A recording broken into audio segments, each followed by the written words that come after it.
Pernahkah kita bertanya kenapa harga kebutuhan pokok terus naik, lapangan pekerjaan semakin terbatas, dan daya beli masyarakat terasa menurun? Semua pertanyaan ini berkaitan erat dengan kondisi perekonomian suatu negara. Hai, saya Haliza Indah. Pada kesempatan kali ini kita akan membahas perekonomian Indonesia, khususnya mengenai krisis ekonomi. Sebuah fenomena yang tidak hanya berdampak pada angka dan grafik, tetapi juga mempengaruhi kehidupan masyarakat secara nyata dari rumah tangga hingga dunia usaha. Perekonomian merupakan fondasi utama dalam pembangunan nasional.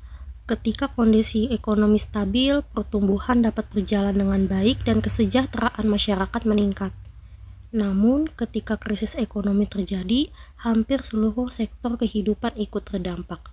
Indonesia sebagai negara berkembang memiliki potensi ekonomi yang besar, tetapi juga menghadapi berbagai tantangan yang dapat memicu terjadinya krisis ekonomi. Krisis ekonomi adalah kondisi di mana aktivitas ekonomi mengalami penurunan secara signifikan dalam jangka waktu tertentu. Krisis ini biasanya ditandai dengan melemahnya pertumbuhan ekonomi, meningkatnya inflasi, menurunnya daya beli masyarakat, melemahnya nilai tukar mata uang, serta meningkatnya angka pengangguran.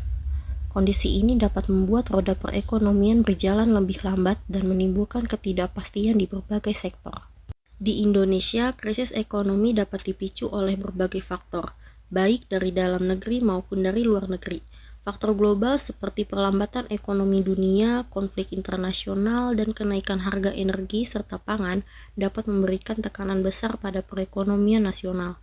Sementara itu, faktor domestik seperti ketimpangan ekonomi, ketergantungan pada impor, serta lemahnya daya saing sektor tertentu juga dapat memperparah kondisi ekonomi ketika terjadi guncangan. Dampak krisis ekonomi paling nyata dirasakan oleh masyarakat. Harga kebutuhan pokok cenderung meningkat, sementara pendapatan masyarakat tidak selalu ikut naik. Hal ini menyebabkan daya beli menurun. Banyak pelaku usaha, terutama usaha mikro, kecil, dan menengah, mengalami kesulitan modal dan penurunan penjualan. Selain itu, terbatasnya lapangan kerja menyebabkan peningkatnya angka pengangguran, yang pada akhirnya dapat memicu meningkatnya angka kemiskinan dan masalah sosial lainnya. Sebagai penutup, krisis ekonomi merupakan tantangan besar yang tidak dapat dihindari sepenuhnya. Namun, dengan kebijakan yang tepat, pengelolaan ekonomi yang baik, serta kesadaran dan peran aktif seluruh elemen masyarakat, Indonesia memiliki peluang besar untuk bangkit dan membangun perekonomian yang lebih kuat, stabil, dan berkelanjutan di masa depan.